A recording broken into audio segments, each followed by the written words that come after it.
What's up, guys? If you watch our weekly shows, you might be familiar with me. If not, I'm excited to be doing some shorter content on here, highlighting games, previewing matchups, highlighting interesting storylines, and anything else that comes up in the always interesting and chaotic college football season. To start it off, let's do Cincinnati and Nebraska.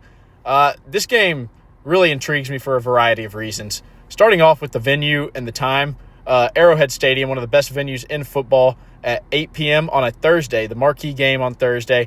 I can't wait for this game.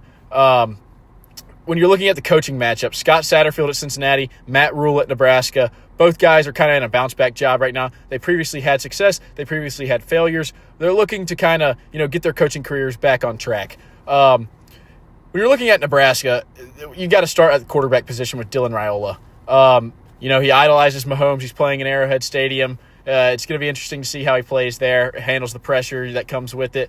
But they did a couple other things that are pretty interesting in my opinion. One was getting him some help at wide receiver, adding Dane Key, the transfer from Kentucky, had over 700 yards last year, was really the focal point and the bright spot of a pretty lackluster Kentucky offense. I think him and Raiola are going to pair perfectly. Great route runner, just great skill set outside for Nebraska. They also added Elijah Pritchett on the offensive line, and that should shore up some things, give him more time. A lot of times Raiola was facing pressure. It kind of forced him into some bad decisions. They shore that up.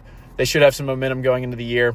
When looking at Cincinnati, I think it's all about familiarity with Cincinnati. Scott Satterfield's offense has a lot of movement, a lot of motion. It's just a very quick and fast-paced offense, and you've always got to have your head on a swivel. Brennan Sorsby returns for him. Having a familiar quarterback there who's going to, had a couple years now, learn the offense, learn when to check, whatnot, learn when to switch out of plays. It's going to be very helpful for Cincinnati. They also added 5 transfer wide receivers, including Caleb Goody from Colorado State. Now, his numbers weren't great at Colorado State, but if you watch him play, he's got talent. I expect a breakout year for Caleb Goody. If you ask me right now, I'm going to lean Nebraska.